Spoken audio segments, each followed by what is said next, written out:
mardi 25 septembre 2023, deuxième édition de Métro News pour la semaine.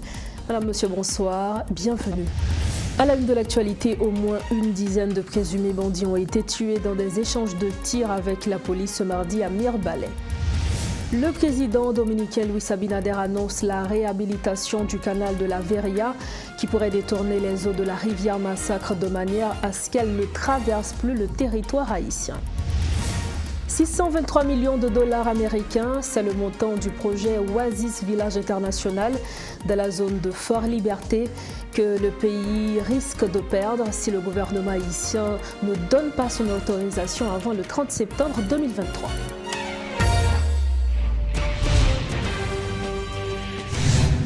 Chef, bonsoir, bienvenue au développement de ce journal. Et comme on le disait en titre, une dizaine de présumés bandits lourdement armés ont été tués dans des échanges de tirs avec les forces de l'ordre à Mirebalais ce mardi. Certains d'entre eux ont été capturés puis lynchés par des membres de la population. Plusieurs armes automatiques ont été confisquées par la police. Ces événements se sont produits suite à l'attaque de plusieurs bandits de Canaan qui ont terrorisé les habitants de Mirebalais dans la nuit du lundi 25 septembre 2023. Au moins une personne a été tuée et l'hôpital de la ville saccagé lors de cette attaque.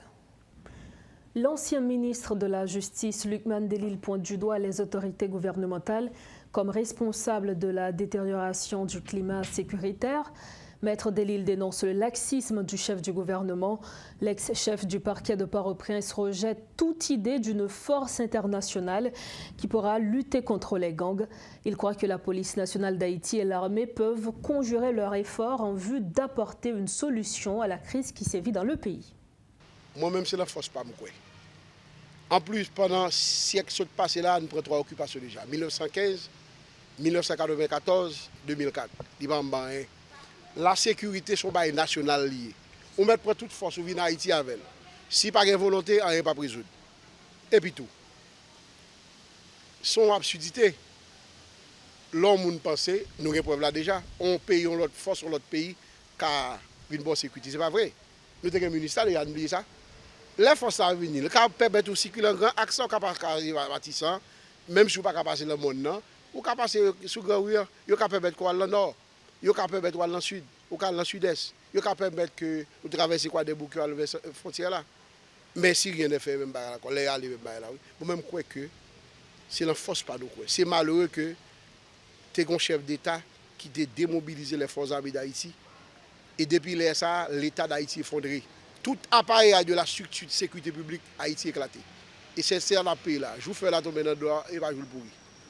Donc au lieu de professionnaliser les forces là, ils écrasent. Mais c'est la paix là qu'on y a là. Moi, je crois que c'est l'armée, les forces armées d'Haïti, j'ai constitué, et la police nationale pour nous équiper, bailler aux moyens pour nous permettre que monsieur mette sécurité dans le pays. Mais je crois que les étrangers viennent à bonne sécurité. Mon cher Noël, déjà, nous ne pouvons pas continuer des bagailles illusoires, on a rêvé tout le temps. Parce que si la force internationale connaît la sécurité dans nos pays, nous avons la sécurité déjà. La sécurité n'est pas éternelle. Les gens qui ont pouvoir faire une volonté. Ils ne peuvent pas dans privé, les arriver devant la caméra métropole, ils ont l'autre bagaille. Force à dire en privé et les dire en public. Il faut pas avoir un rapport de près de loin avec gang. Il faut aimer le pays. Il faut pas la corruption, pas la voler. Parce que lors de la vol, la corruption, la question de gang, l'autorité affaiblie. Ou pas parler fort. Parce qu'il y a dénoncé ou pas clair. Dès que vous tout le manche ou pas clair, ou pas avancer. Moi, je parle fort parce que je parle en voler. Et ça fait des commissaires gouvernement, je tombe même genre. Parce que moi, je ne peux pas tolérer l'inacceptable. Je ne peux pas accepter ça. Question structure pas bon, c'est pour changer.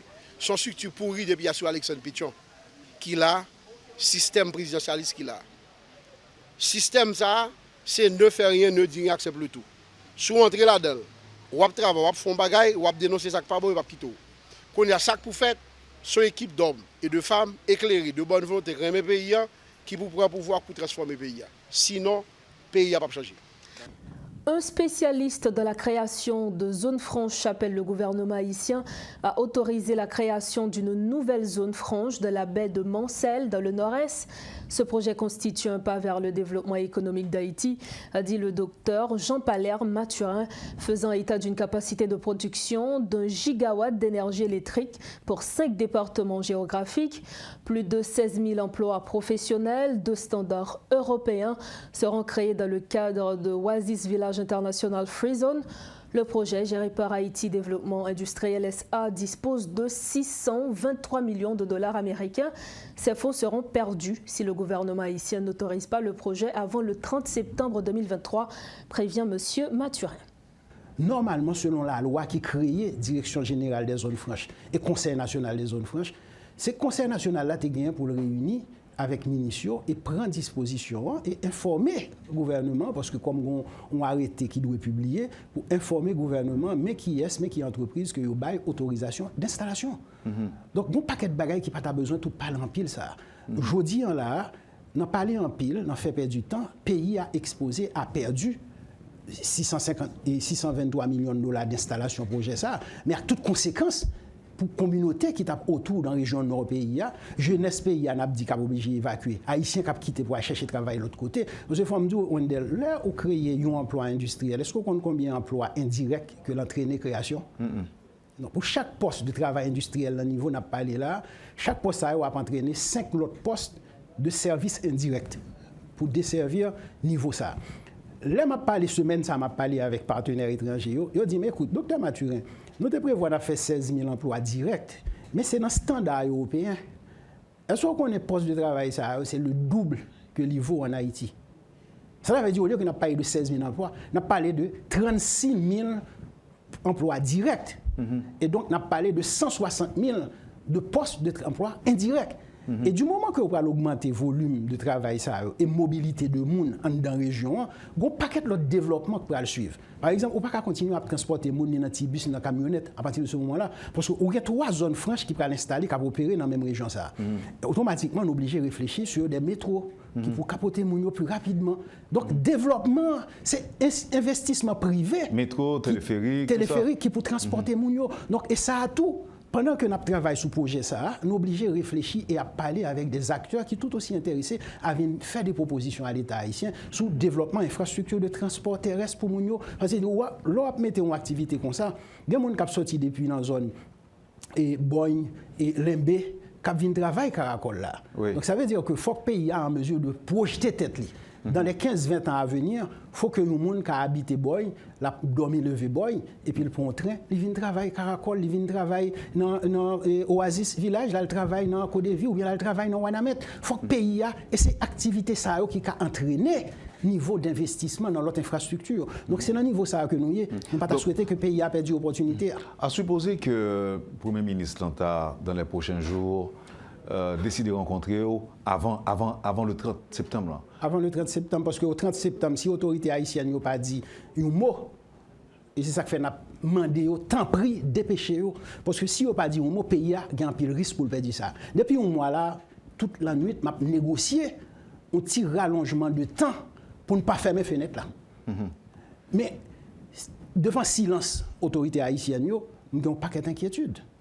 Parce qu'on est dans tout pays sérieux, toute réflexion pour des décisions stratégiques comme ça, et l'y passer dans les circuits fermés d'abord de l'État. Entrepreneurs privés, concevoir projet, donc il va parler avec l'autorité de l'État. Et c'est les projets à sortir au grand public, c'est les ça tout le monde a fait waouh. Pour je dis à là, et pas un côté dans le monde, l'aime parler, on dit c'est pas vous-même qui t'es impliqué, qui permettent que le port touristique de la Badi construit. M'a dit oh oui, waouh. Au cas de déclencher des bagages comme ça, le projet de Caracol, waouh, ou négocier avec les Coréens pour convaincre les Coréens, mener montant comme ça, vient installer en Haïti. On dit oh oui, on dit waouh. Le président dominicain, M. Luis Abinader, veut dévier la rivière Massacre. Il explique que les travaux d'un canal en amont de celui de Wanamet pourraient s'achever d'ici 3 semaines. Le canal haïtien sera ainsi inutile puisque les eaux de la rivière ne reviendraient plus sur le territoire haïtien. Le président dominicain prévient que la vie ne sera plus la même dans la zone frontalière, même après la réouverture de la frontière.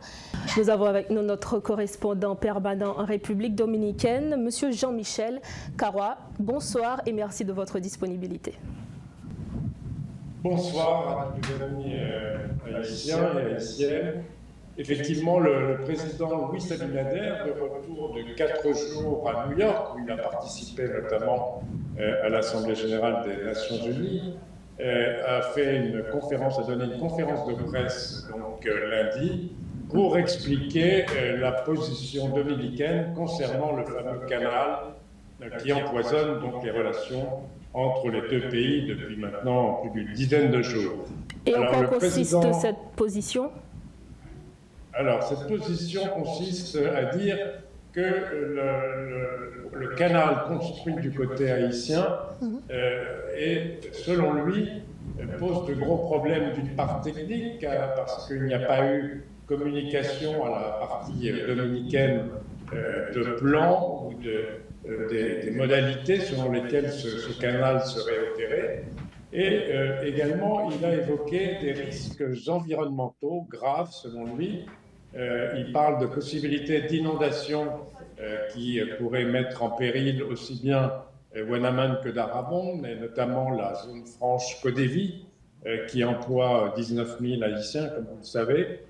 Et il dit que ça pourrait également porter préjudice aux agriculteurs qui sont en aval donc, de ce canal, agriculteurs tant dominicains qu'haïtiens, et à la zone protégée de biosphère, Laguna Saladilla, qui est selon lui une zone très riche, y compris au niveau international, reconnue comme une zone de diversité qu'il faut protéger, selon lui. Donc il a réitéré la position dominicaine, disant qu'il fallait arrêter la construction du canal haïtien et qu'il fallait s'asseoir autour d'une table de dialogue de façon à envisager les modalités d'un partage, comme il a dit, équitable des ressources en eau du fleuve Massacre.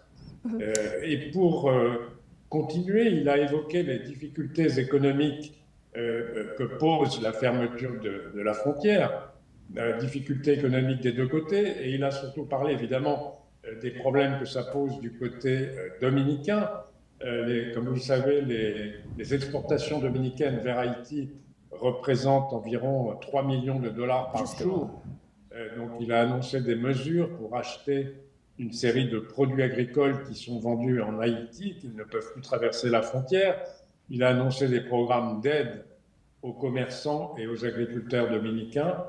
Et il a également annoncé que des produits seraient exportés vers d'autres marchés de la région. Il a notamment évoqué le Guyana et le Panama, où a-t-il dit des œufs et des poulets qui ne sont pas exportés en Haïti pourraient être envoyés. Il a également dit qu'il avait donné l'ordre à l'INDRI, qui est l'Institut hydraulique dominicain, d'accélérer les travaux sur le canal de la Viria, qui est un canal qui se trouve en amont donc d'Arabon et qui pourrait permettre donc de dévier éventuellement les eaux du fleuve Massacre. Il faut nettoyer ce canal qui a été abandonné ou quasiment abandonné depuis 2007, a-t-il dit.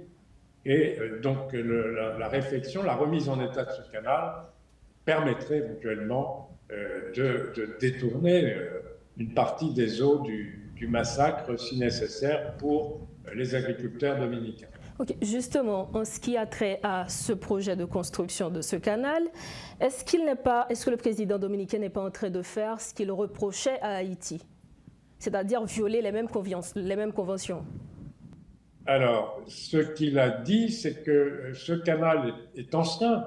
Il résulte, selon lui, d'un accord qui aurait été accepté par les autorités haïtiennes en 1966 et que, comme il a dit, ce canal avait été négligé, quasiment abandonné depuis 2007 et que ce que font les Dominicains depuis le début de cette crise, c'est le remettre en état, le nettoyer, le curer, de manière à ce qu'il puisse être utilisé si nécessaire. Mais il ne s'agit pas de déviation des eaux de la rivière Massacre, selon lui.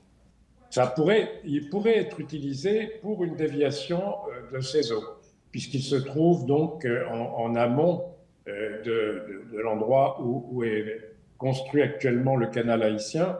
C'est une menace, évidemment, pour ce canal haïtien, car si le spécialiste de l'INDRI a parlé d'un débit d'environ 1,50 m, 1,5 m, ce qui pourrait être plus ou moins le débit du fleuve Massacre en moyenne. Donc ça pourrait effectivement permettre de détourner une partie importante, sinon la totalité des eaux du Massacre. Oui.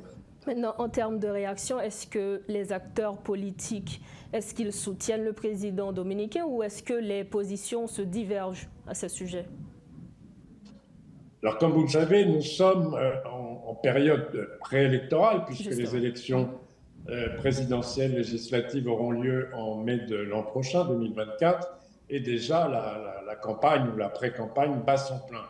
Donc, il y a une certaine, je dirais, il y a une espèce de gêne, d'une certaine façon, des grands partis et des candidats de l'opposition, notamment Leonel Fernandez pour la Force du Peuple, l'ancien président Leonel Fernandez, et le candidat du Parti de la Libération dominicaine, du PLD, Abel Martinez, qui, tout en appuyant la défense de la souveraineté dominicaine, en accusant Haïti d'avoir violé les accords de 1929, parce qu'il y a une espèce de climat nationaliste autour de ce canal, en même temps disent qu'il faut faire attention, qu'il y a des mesures, par exemple, Abel Martinez a proposé la réunion d'une commission pour essayer de trouver des solutions, et il y a un leader important du Parti révolutionnaire dominicain, le PRD, Miguel Vargas, qui lui a mis en garde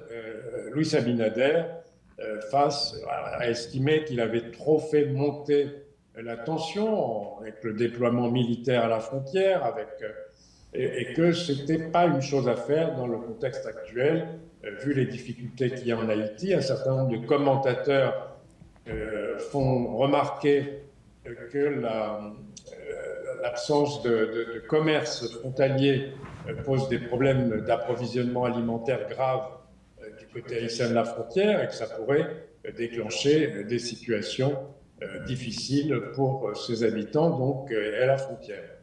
Certains disent que Luis Abinader veut faire de ce dossier, c'est-à-dire la construction du canal sur la rivière Massacre, son cheval de bataille. Est-ce que c'est vraiment le cas? Alors, je crois qu'évidemment, il est poussé, comme je disais, par ce climat nationaliste. On a fait de ce petit canal, finalement, une affaire qui met en péril les relations entre les deux pays. Et je crois, malheureusement, pour une période qui va durer. Des deux côtés, il y a une espèce de fièvre nationaliste autour de ce canal. Je crois que évidemment, comme je le disais, Luis Abinader est en campagne pour sa réélection. Certains de ses conseillers qui regardent les sondages disent que c'est bon, que ça le favorise en termes de sondage. Mais en même temps, ce qu'il faut voir, c'est que ces mesures, notamment la fermeture de la frontière, ont un coût important. Dans toute la région du Cibao, toute la région de Santiago, une grande partie de la production agricole est destinée au marché haïtien. Haïti est le deuxième marché pour les exportations dominicaines après les États-Unis. Et donc, cette situation de fermeture de la frontière ne peut pas durer très longtemps. D'ailleurs, Luis Abinader l'a dit, il pensait que d'ici 2 ou 3 semaines, ce canal de possible dérivation sera achevé et qu'il pourra lever les sanctions de fermeture de la frontière. Et pour finir, Monsieur Jean-Michel Karawa, est-ce que lors de cette conférence de presse, le président Abinader a fait état de comment on va finalement résoudre ce conflit né de la construction du canal sur la rivière Massacre? Est-ce qu'il a proposé des solutions? Alors, il a répété que tant que on n'arrêterait pas les travaux côté haïtien, il n'y aurait pas de négociation possible. Donc, la solution qu'il propose, c'est arrêter les travaux et s'asseoir autour de la table pour, a-t-il dit, parvenir à une solution de partage équitable des eaux du fleuve Massacre. C'est la solution qu'il a proposée. Évidemment, ce n'est pas ce qu'on voit du côté haïtien. On voit que les travaux sur le canal côté haïtien se poursuivent. Et donc, on risque effectivement de se retrouver dans une situation où il continue donc à faire ce canal Laviria de dérivation possible et une espèce de bras de fer finalement entre ces deux canaux, pour savoir comment on va utiliser les eaux du fleuve Massacre. Alors, ce qu'il a dit également, ça c'est important, il a dit qu'il y avait des accords qui existaient, que par exemple à Pedernales, il y avait eu un accord qui avait été signé entre les deux pays pour une utilisation partagée, équitable des eaux c'est une rivière, une petite rivière à Pedernales, et il a évoqué la possibilité aussi de travaux d'un barrage sur l'Artibonite, mais a-t-il dit, la République dominicaine, avec ce barrage, n'utiliserait pas les eaux du fleuve Artibonite, mais ce serait que pour produire de l'électricité, de l'énergie, et donc l'eau serait relâchée vers Haïti, et il n'y aurait pas de problème d'utilisation des eaux. Donc, en résumé, il a proposé aux Haïtiens d'arrêter la construction du canal sur la rivière Massacre, mais entre-temps, lui, il va continuer avec la construction du canal qu'il veut faire pour lui aussi dévier l'eau sur la rivière Massacre. C'est seulement ça, c'est jusqu'à là qu'on peut attendre à avoir une solution. Donc c'est l'arrêt des travaux côté haïtien. C'est bien ça. Oui, alors c'est ce qu'il dit. Il dit il faut arrêter. Ce qu'il dit, c'est que les conditions techniques d'étude du canal du côté haïtien sont dangereuses, comme je le disais au début, pour des raisons de possible inondation, que ça risquerait donc de causer des dommages aussi bien côté dominicain que côté haïtien. Et il veut avoir des garanties sur la faisabilité, en quelque sorte, de ce canal du côté haïtien. Merci Jean-Michel Carrois, merci de votre disponibilité. On le rappelle, vous êtes notre correspondant permanent République dominicaine. Merci beaucoup. Merci à vous et bonsoir. Nous venons de recevoir notre correspondant permanent République dominicaine, Jean-Michel Carrois. Avec lui, nous avions parlé de la déclaration du président Luis Abinader, notamment sa position en ce qui a trait au conflit né de la construction du canal sur la rivière Massacre.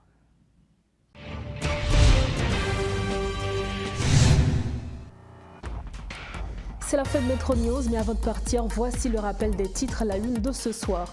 Au moins une dizaine de présumés bandits ont été tués dans des échanges de tirs avec la police ce mardi à Mirebalais. Le président dominicain Luis Abinader annonce la réhabilitation du canal de la Veria qui pourrait détourner les eaux de la rivière Massacre de manière à ce qu'elle ne traverse plus le territoire haïtien. Et puis 623 millions de dollars américains, c'est le montant du projet Oasis Village International de la zone de Fort Liberté que le pays risque de perdre si le gouvernement haïtien ne donne son autorisation avant le 30 septembre 2023.